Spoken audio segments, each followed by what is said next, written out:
Hi guys, welcome back to part 2 of how to carve a spoon. So in the first part, if you haven't watched it yet, we looked at how I axe out a spoon and with an axe, a spoon block, splitting the wood, choosing the wood, and that whole first process. So in part 2, we're going to be looking at some of those first knife cuts to really get that shape of the spoon going as well. Part 3, when it comes along, will be for the finishing cuts, looking at getting those fine little details ready so that your spoon just looks perfect and ready to either be used or sold, whatever you wanted to do with it. And then part 4, the final finishing of the spoon, will be using oils or butters or baking, looking at different ways that you can really finish off your spoon just to make sure that it stands the test of time. So in the first part, we got to this, which is the spoon blank. So it was a log, now it's this, it's the outline of it here. And I'll make sure that I pop up a link to the first one on this video as well, so you can go back and check it if you needed to. So what I've done to start with, before I've got ready, I've remarked in my template on my spoon, just on this side to start with, because like I said in the previous video, the best way I find to work is to work on your 2D planes. So first we'll work at getting this outline, then we'll work at getting that outline, then we will round any corners and edges. Start with your box shapes, and then you can round it, and it helps you to see that 3D aspect a lot easier. That's what I find anyway. Tools wise, you can really start with the simplest basic tools. We can go into looking at different things. I've had a few questions about different methods of doing the carving and achieving different effects within the spoon. So I've got a few different ones of my tools. I'll talk through other varieties you might be able to get as we carve, but basically you need a spoon knife.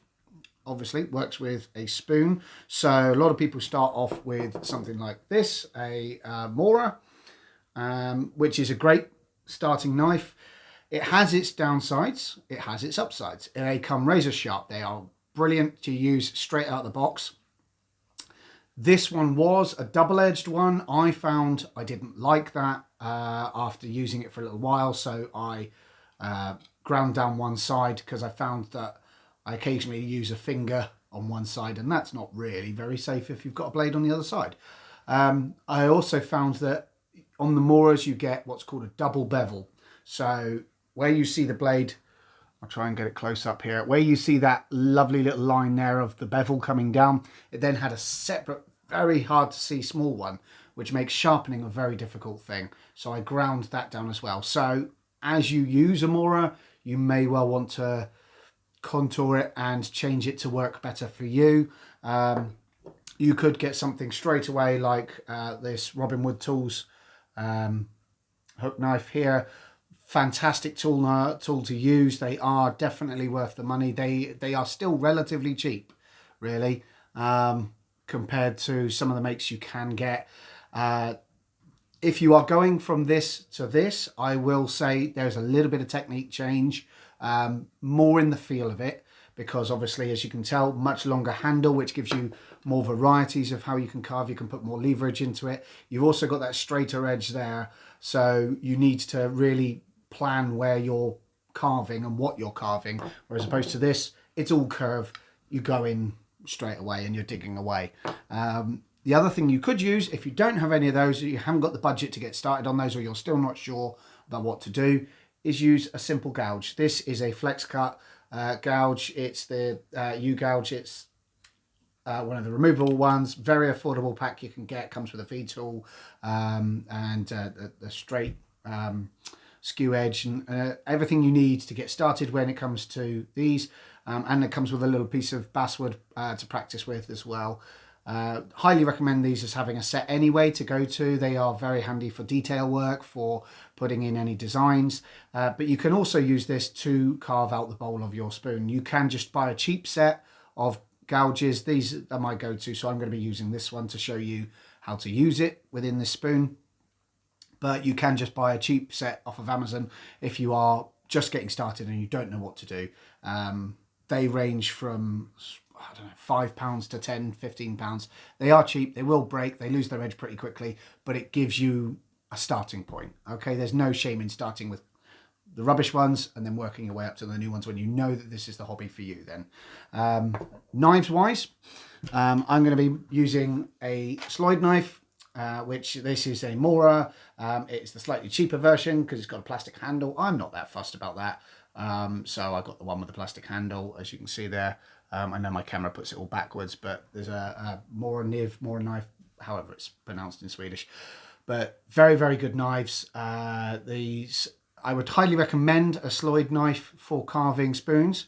And the main point of that, as you'll see while we're carving, is this upsweep in the blade here. Really, really helps to, as you're carving around corners, as you're carving in tight places, you can really angle that blade.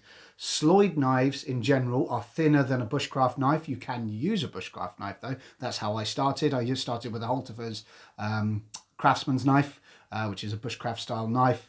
They do work. They are good. They are dirt cheap, but I found I wanted something more specific. The Sloyd knife. I can't remember if this is the 106 or one. Anyway, you have a look. They are nice and easy to find, and but you can, if you haven't got that knife, you can just use yourself a little flex cut. Again, maybe when it comes to some of the curves, you might want to switch to your spoon knife to just get that edge in there. You could even rearrange your spoon to have straight edges where it doesn't work. If that's the knife you've got, use that knife. Get started with this one. You will find the difference as you go along. But generally, these kind of knives are much better for details because you've got much more control over the point. I find anyway. Some people use a Sloyd knife for their detailing work. I find this is much easier. You can get in, score your lines wherever you needed to, get in a nice straight cut that's even where you needed to. So I tend to use that more for the detail work if I'm putting a design on the handle of the spoon or anything like that, really. So yeah, the only other thing that I would recommend to start with, something like this. This is a Gouges bib. I made it myself off of some leather offcuts and some spare rivets that I had, and just a bit of a tie around the edge.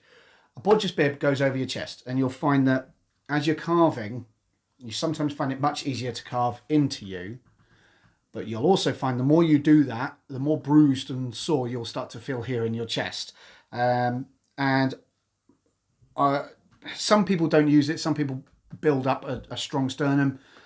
I just prefer to use it. It takes the edge off. You could use anything. You could just use some cardboard or a piece of wood. A lot of people have just drilled some holes in a thin piece of wood to use it like that. Again, it protects you. If you're carving into yourself, it's very difficult to do anything like that. As you'll see by my knife, my movements when I do that, your hand gets there first. So it's hard to cut yourself there unless you are, for some strange reason, pointing it directly at you, which is just pure suicide, really. But it protects you in more for the bruising on your chest than for the knife. But again, it gives you that extra stability that if you were to somehow slip, it's going to hit that rather than you. You could just use a load of built-up cardboard if you're finding it's getting a bit too painful as you're doing it. Just stick a few pieces of cardboard together with a bit of PVA glue, Elmer's glue, I can't remember what they call it in America. Whatever you're using, just stick them together, put a bit of string around, and you're sorted. So that's all the tools. I'll go through them as we carve, and let's see where we get to. Okay. The only other thing I forgot to mention was gloves. Some people prefer not to use gloves. Some people prefer to use gloves. These ones that I use are cut level resistant to number 5, which is one of the highest levels I can get here. They don't cost me a lot of money. They have protected my hands a hell of a lot of times. Although I will admit this Robin Wood tool came so sharp, I accidentally slipped with it. Not even a slice. I just banged into it and went right into my finger and got quite a deep cut even through the glove. But they do give you some protection against little slips and accidents. So I do tend to wear them. These are quite skin tight, as I may have said already. I can't quite remember, but they are skin tight. So they are as close to working without gloves as I am comfortable to do. Right, so let's get started. So I'm going to first start off, I think, with the handle. That is, like I said, I'm using this movement here, and all I'm going to do is start pulling the cuts towards me here. Now I can feel quite a bit of resistance here actually and splitting, so it might be that I'm going against the grain there. Let's try the other side. Yeah, that's better. Always with your carving, be aware of the feeling as you go. What's it feeling like? How's it cutting?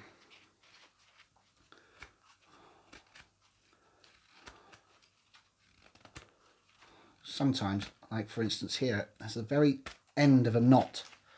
Don't know if you can see it. Right here. So it's actually causing a bit of issue with the grain direction there. So I'm having to work towards that knot. There, I just hope it doesn't go all the way through, which is going to be a bit of a pain. And all I'm doing is I'm slowly taking off bits of wood to get to that pencil line that I drew in. I mentioned it on the last video. The pencil I'm using is a watercolour pencil. It tends to show up a lot brighter on the wood than a normal pencil, and it doesn't bleed like felt tips might.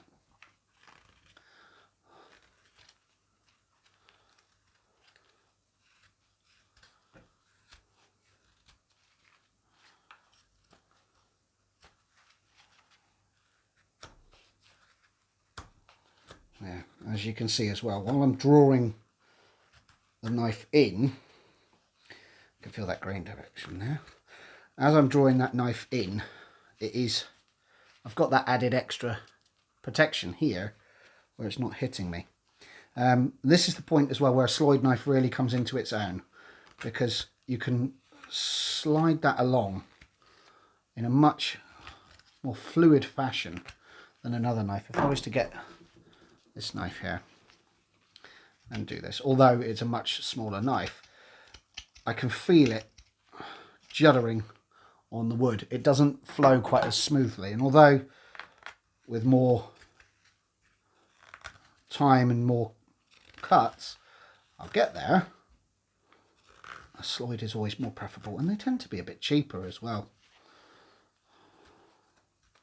So again, you're saving yourself a bit of money if you haven't bought a knife yet and you're not sure what one to go for. If spoons is your thing, then definitely go for a slide knife. This one I think I got from, I think it was the bushcraft store.co.uk possibly. I think they've got the tagline of TBS. But they do their own knives and things, but again this one was very cheap because it's the plastic handle one. They do quite a good range of knives there for various woodworking. Obviously they are primarily a bushcraft shop, but they do stock some pretty good equipment. Most of my other stuff, my other things come from Amazon. If you're watching from America, there are lots of stores, I believe, that stock some very high quality, good quality wood carving products. But in the UK, it's not really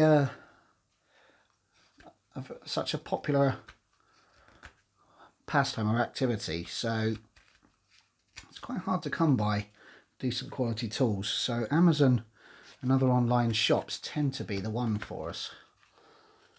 There we are, we're getting closer. As you can see, I've been working on just bits and pieces. This is one of those things where if you're finding something's not working, go to another piece. There's so much of it to take off. And I don't know if you can see the difference. So this side I haven't worked as much. And you can see the wood, I'm trying to get that focus there. The wood has got much more sort of a pulpy, ripped feel that you tend to get more from the axe. Although it's not ripped, it's a fairly good cut. You'll get a much cleaner cut with your knife as long as it is sharp. I have done videos on sharpening before, so again, feel free to go into that. I will try and put another link to that video on this one as well right now, so that you have got that there as well. You can go back and have a look. There's lots of different sharpening videos on the internet, so it's just finding one that works for you with what your budgets are, as well as to what equipment you might get. I've heard of some people that just sharpen on a piece of sandpaper. I'll admit that makes my toes curl a little bit, but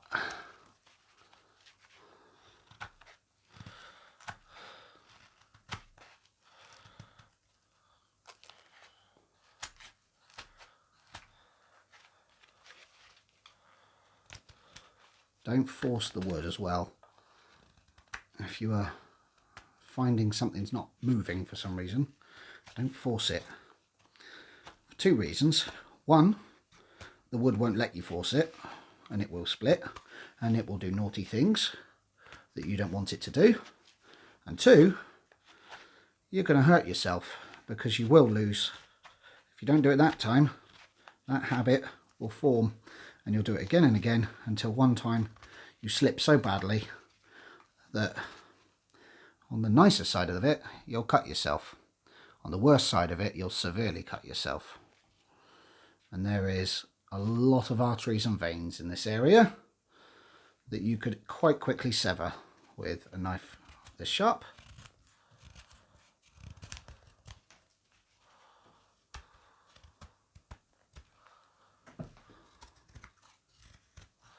I'm trying to keep in shot. If this was live, I'd say tell me if I go out of shot, but you're just going to have to put up with me. I'm not blessed with a cameraman, I'm blessed with a tripod.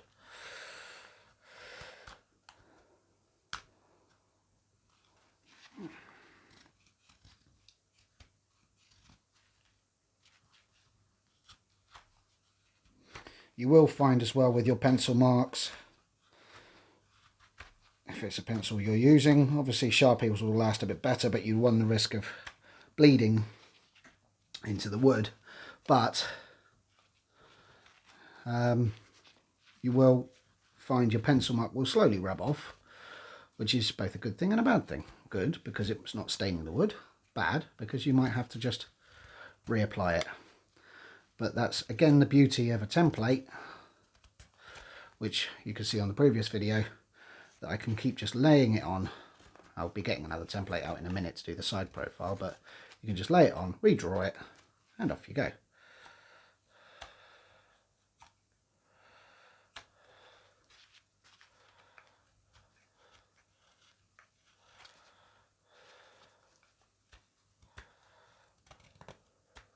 There.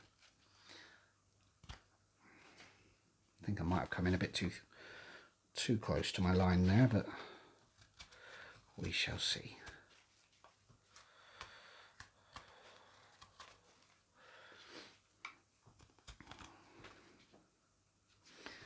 Okay, so right now I'm going to take this end part off here, and I'm going to do that with corners. So I didn't really want to saw it off, so instead, I think I've said this in previous videos as well, I'm basically taking off corners. Makes it so much easier to cut because you're only taking off small material, but you very quickly end up with the desired effect without forcing it. And my desired effect is I want it gone.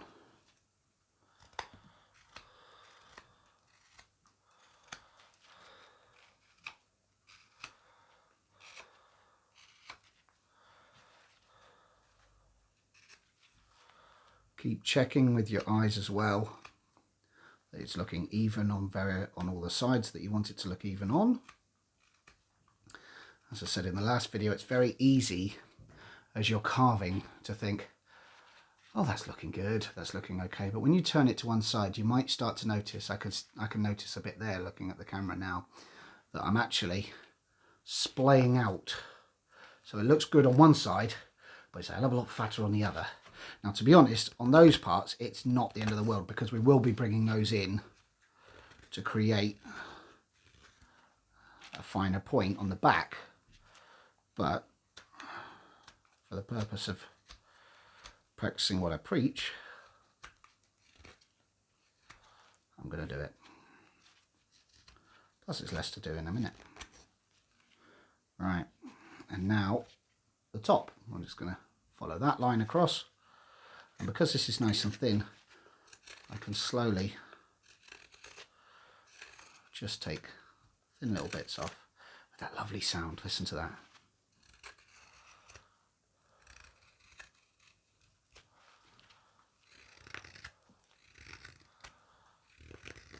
Oh, love that sound of the wood being cut.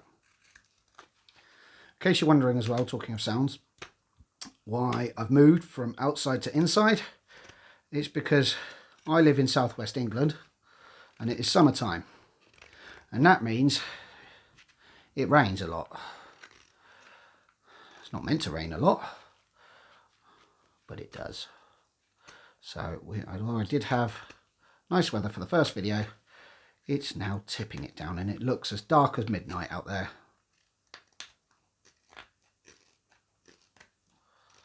Not really very good for recording a video when I need some light.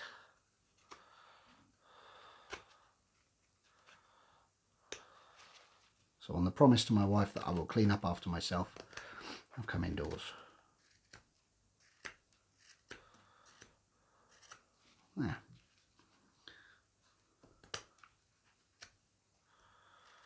So, that's looking all right. That is much more like my template, which is here. You see? So now I will lay my template on and I can just see there, have a look and see what might be sticking out and what isn't. So I can go over it. It's always worth, when you're using a template, doing this. Grab my pencil. Just run your pencil just along the outsides where you see you haven't got quite in tight enough, and that will give you an idea of what you need to bring in. That's not too bad at all really, it's just those edges up there. So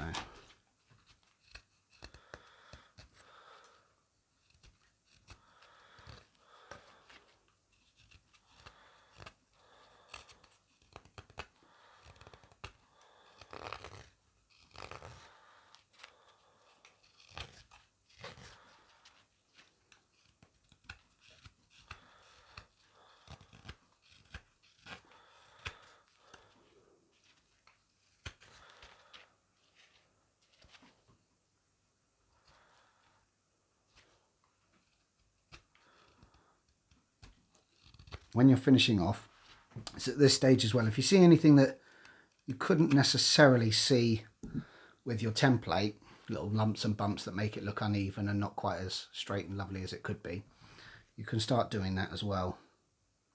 So coming away from the exact template and moving to your eye and your feelings as to what's going to work and what's not going to work. Right, I think we're ready for the side profile.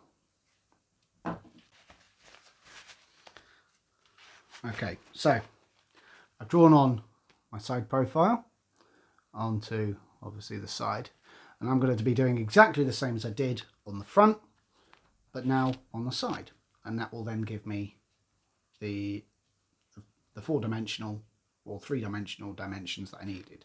So I can turn it around. It will be very boxy, but I can do that. It's worth noting as well, I haven't done it on the other side. Now there's a reason behind this, is that it's very easy to think you've lined up your template on both sides. You carve it all out and then you find out that it's as downhill as a ski slope, all to one side. It can be very wonky. So me personally, I prefer to just carve on one side and keep checking by eye that I'm straight on it.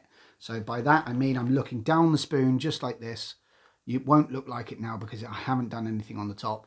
but it will look nice and straight all the way along and on the side and underneath. Okay, I'm going to carve that out now because you don't need to see me do exactly the same thing again, and then I'll meet you when it comes to carving the bowl. Okay, so we've got it down to the shape that we wanted. So I just drew on my template onto the side, and again, as I'm carving it, I'm double checking back to my template again, and then occasionally popping it on the other side just to see if it's looking a little off for any reason as well. Mainly I'm doing that though once I've got one side completely finished that I'm happy with. That way I can really aim my template and then move it around so that I know it's not looking silly or ridiculous or wonky or anything like that. So next we're going to take away some of these sharp edges and carve the bowl out. If you wanted to leave them on, there is nothing saying that you can't leave them on. Personally, I like a more rounded spoon. So all I'm going to do is start pulling these corners away now to create a more rounded edge to it. But I think what I'm going to do is leave the straight edge on the top because I would quite like to decorate the top in some way, shape or form. But yeah, so all I'm going to be doing now is just working on these corners now. Nice, even, straight, sort of whatever the angle would be against it. So I'm just working towards from, all I'm doing now is I'm taking that corner to that edge.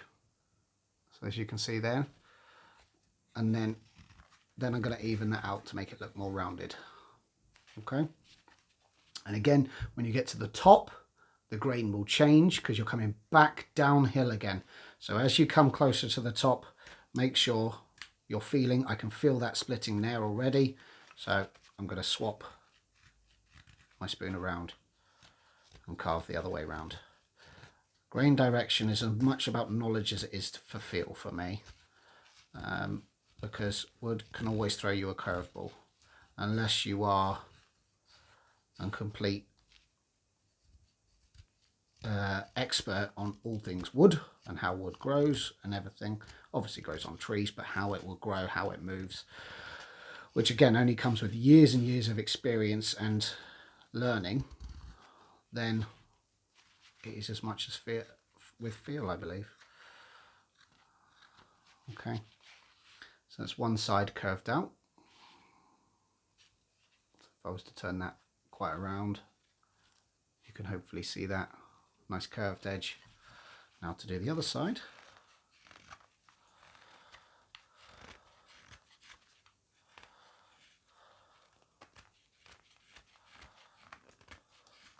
I'm not worrying too much yet about long curves and leaving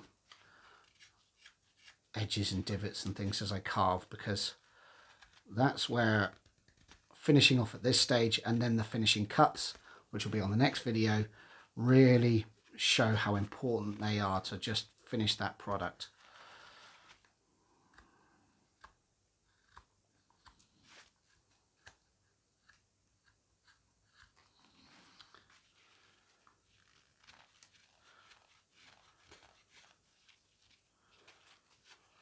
And I'm checking as well as I'm going to see what looks even.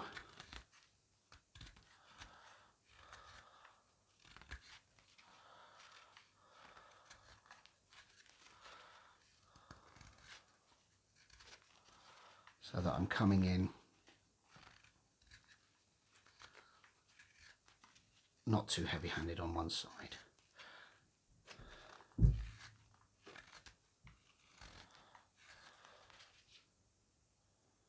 Okay, so I'm looking at that now, and I can see that that side's got a little bit more gone than this side. So I'm going to work at pulling some of that off.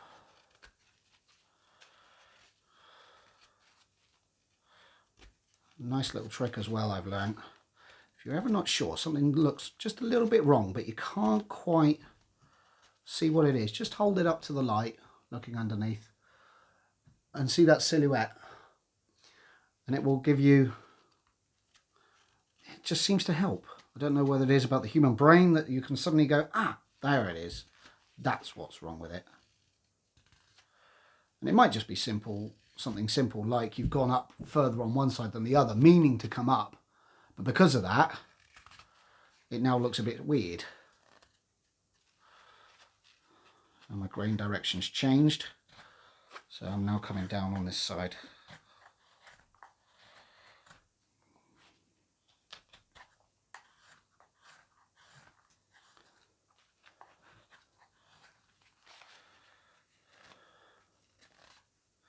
The hardest part on a spoon as well is usually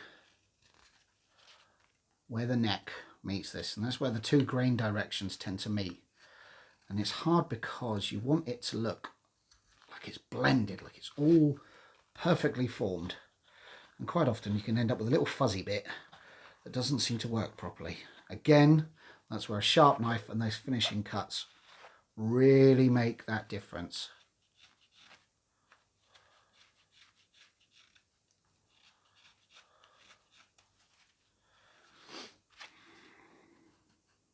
Nope.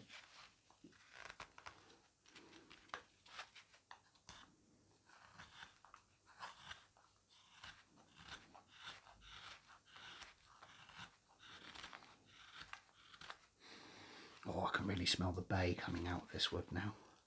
Something you'll find when you carve green wood.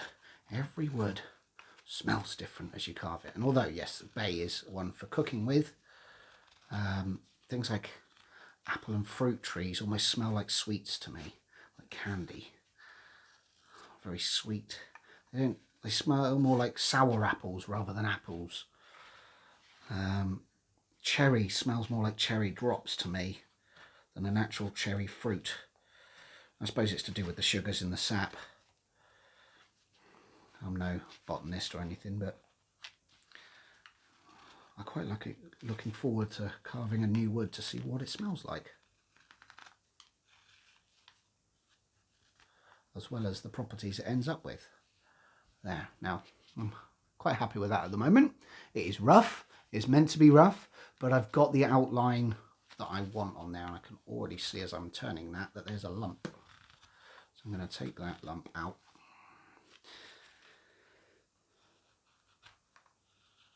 This position as well, carving into you, gives you a much more controlled cut. I'm holding my knife with my full palm. I've got my thumb pushed against the blade, not against the sharp part of the blade, mind the back of the blade. And I'm using my elbow, my top half of my arm, to do the controlled cuts. I'm locking this whole part here. So I'm ending up with a straight cut. It's not flopping around.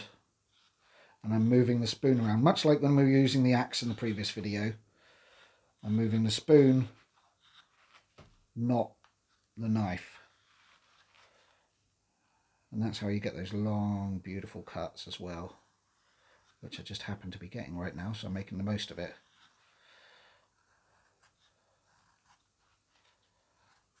You can really lose yourself in this hobby.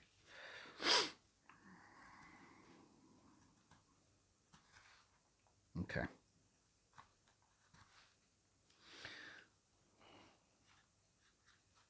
Okay, now I'm happy with it. Right, so that's pretty much the outline I've wanted. The reason I did that part first is it gives me a measure of where the bowl's going to finish when I'm carving up the bowl now. So, there's various different ways of doing this. I'll show you the Mora to start with. The Mora is a great one if you've got it in your kit for getting yourself started on those cuts as well, because it really digs in deep. And all you're doing with this type of carve is you're getting your thumb on one side and you're scooping out, almost like you're scooping ice cream. And you're going across the grain. So you go across one time, so the grain is going up and down. These cuts you're going across the grain on one side. I'm going just over the middle, and I'm shallowing it out as I get to the tip because this is shallowing out. I don't want to put too much in. Don't go too close to the edge because where the grains stop, it will split. Okay, and then the same on the other side. But because I'm right-handed, I'm changing the way I'm gripping this now. And now what I'm doing is, instead of pushing with the finger there, I'm holding the spoon and I'm using these fingers to get some more manoeuvring on this side. Okay, I'll try and get that in a bit more there for you. Okay, and all that does is I'm bringing it up so it might look like I'm getting close to my hand, but I am missing my hand. Even though I've got those gloves on for protection, I don't want to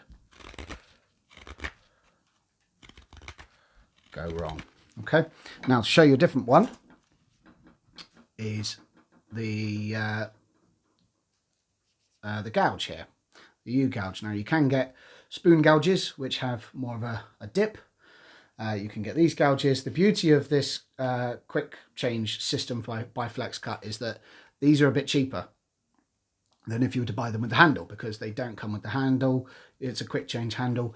This handle just does not lose its grip. I don't know how much I can batter it around, but it just doesn't lose its grip. And I'm basically doing the same thing as the other one, coming in, but because this doesn't dig out, I'm leaving those cuts in there. And that's how you can do it with this. And then all you have to do, as you're coming in, is just gently knock them out at the end. Okay.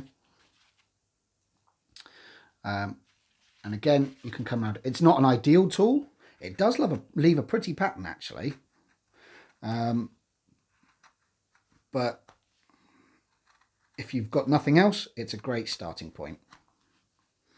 And it will get you some nice ones. I wouldn't recommend it for particularly deep bowls, but it gets you going. Okay, and now I'm going to move to my favourite, the Robin Wood one. And the beauty of this is, because it's got that straighter edge down there, you can come in at a much shallower angle and really get those straighter cuts in there whilst still gouging out the wood.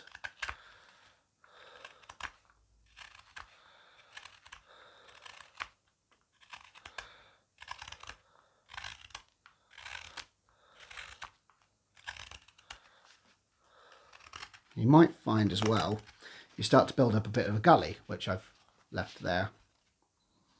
Don't know if you can see it, the silly camera won't focus for me.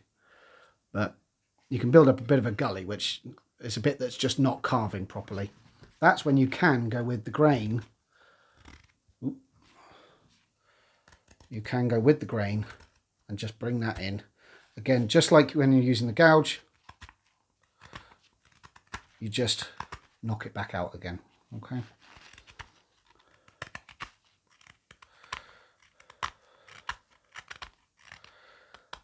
So now I'm on the edge. I'm just checking as I go.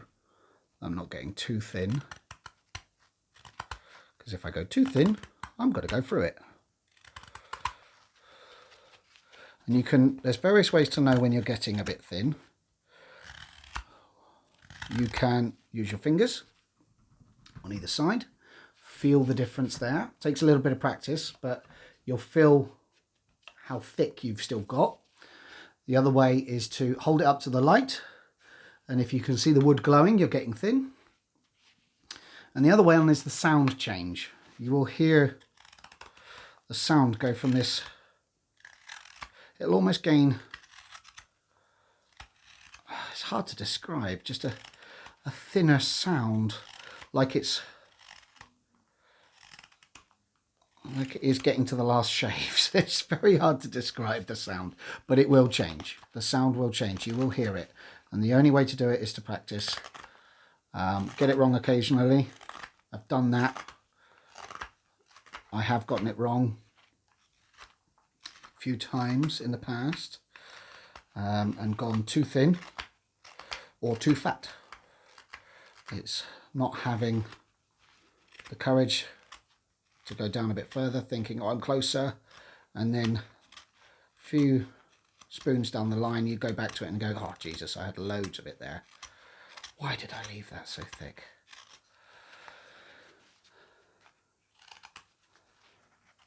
And all I'm doing here as well at the top, I'm following this line to create a curve at the top, and that's where I'll be stopping. And that aesthetically makes it a bit nicer. You don't have to, you could carry on, even up the handle if you really wanted to. Create some sort of spoony drainer or something, I don't know, but generally that's the more accepted way of doing it. For me as well, this is the best bit of carving a spoon. Something about these movements.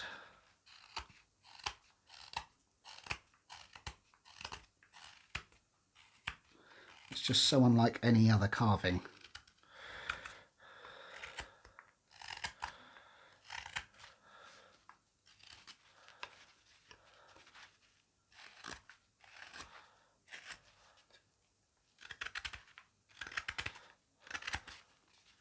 I'm going to cut you off here, I think, because I need to move this around. I'm a very moving carver.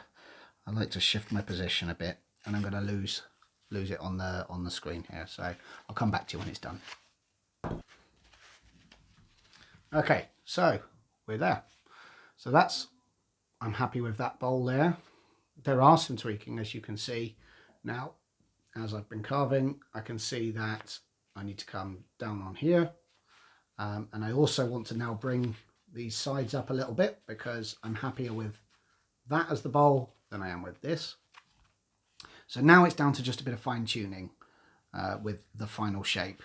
Again, like I said, you're not wanting to go too far with carving it just yet, as in you don't want it perfect, but what you do want is it to be the closest to the final shape, because the finishing cuts we'll do in the next video are minute cuts. That is getting all the general little lumps and bumps out. It is making it as smooth as possible whilst also keeping that homemade, handmade look to it that people so love. So all I'm doing now is I'm bringing it in to the sides until I feel comfortable with it. So I'm checking for thinness and how thick or thinness, whichever one you want to call it.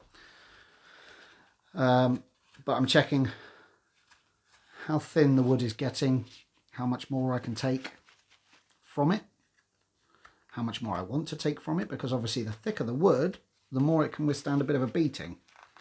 The thinner the wood, the more it's going to be more for special occasions or gentle stirring.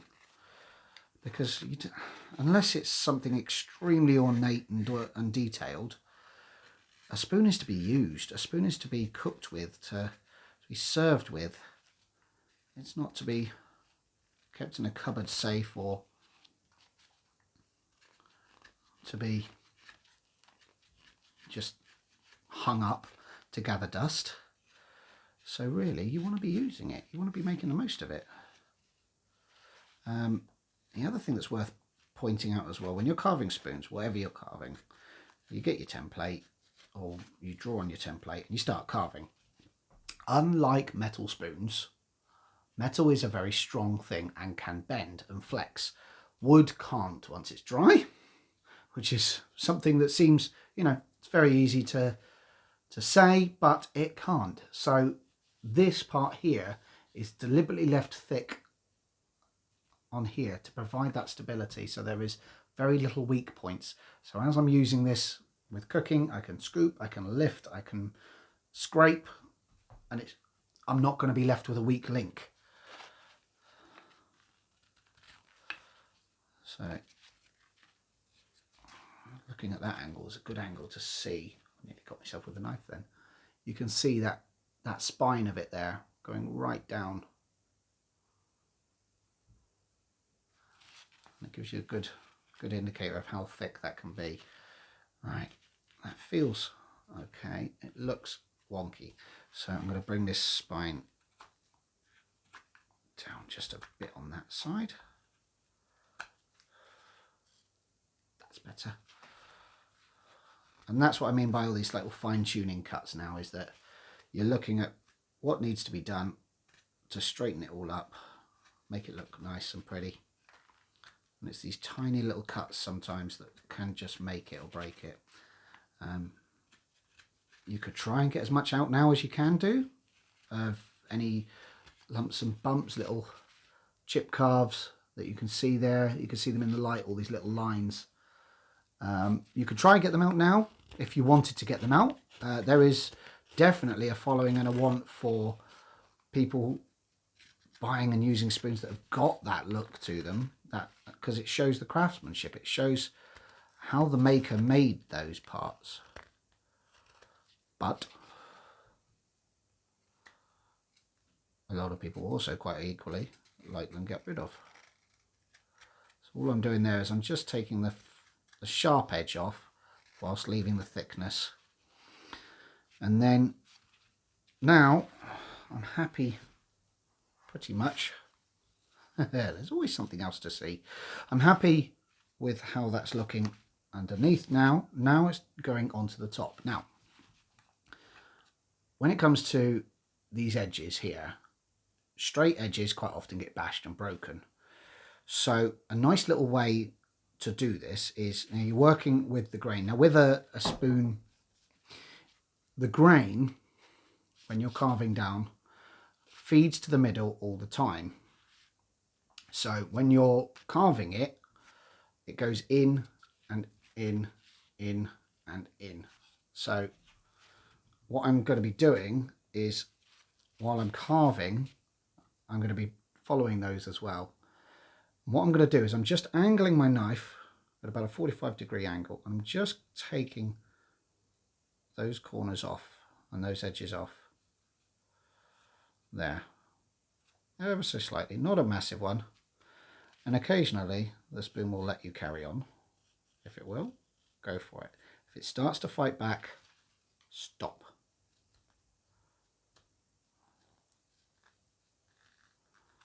Okay.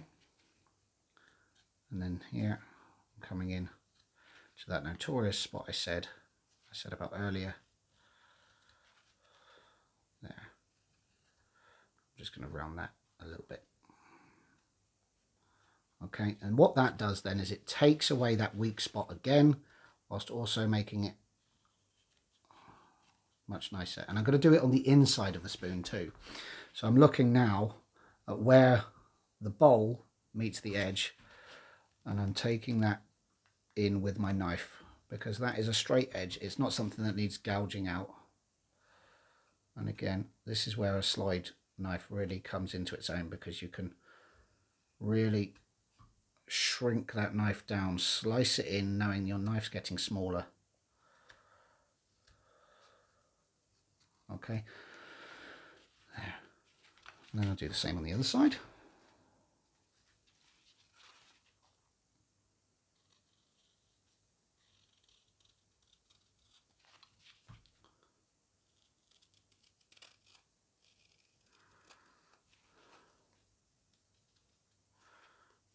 Gone in a little deep. There, that's right, it doesn't look too bad. Okay, and then again, same thing on the edges, bringing that out. This is where a fiddly bit can come in. So I'm going to change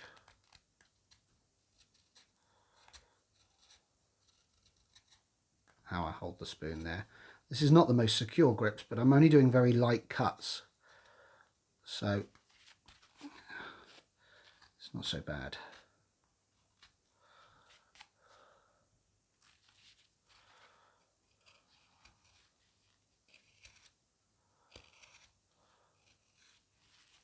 There.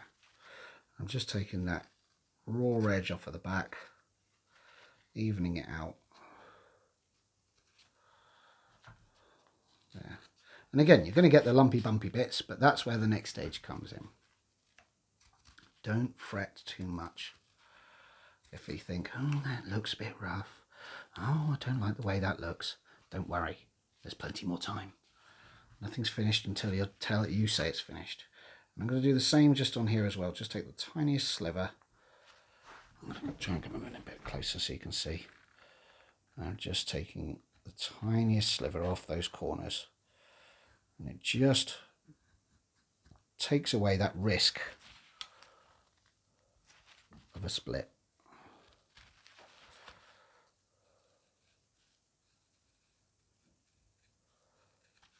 Or a bump or a knock.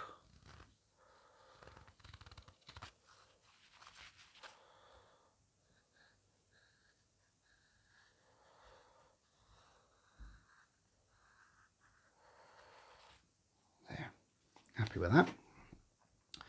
Now I'm probably just going to fiddle with this a little bit more now, because that is all the fun of trying to get those extra strong sides, those extra nice flat areas. But again, that's it now. That's all we needed to do. So we've gone from that very rough block to this pretty good looking spoon. So in the next video, it's going to be looking at, I'll put you up. Yeah, there we go. So in the next video, we're going to look at finishing cuts. Before we go into finishing cuts, if you're following along with me now what you need to do with this spoon once you're finished with it, you need to leave it alone. Not touch it for a couple of days. If it's a smaller spoon or a thinner spoon, I'd say about 24 hours. This one I will probably leave just over 24 hours, possibly 48 hours to dry. And that is because once it is dry, the finishing cuts are much cleaner. You get a much nicer finishing cut on there. And then after that, then we will start looking at finishing off your spoon, those last few finishing touches, the oiling of your spoon, whether you use butter on it, whether you bake your spoon, whether you chip carve your spoon, all those little things. That's when we'll be looking at it. So I will be doing something on the top there for that last video. And I think I will probably bake it, and then might even add a little bit of sneaky paint in there. I don't know. Yeah, we'll see how it goes. But then, yeah, then we'll finish it off on that one. So like I said, if you follow along with me now, leave this spoon for a day or two so that it dries out, and then we can get onto those finishing cuts. Thanks for following along with me, and please do hit the like and subscribe button. Please share it on all your social medias if you're loving it, if you're loving me. Then please do share it about. The more views, the more subscribers, the more hobbyists we can get. Cheers. Bye.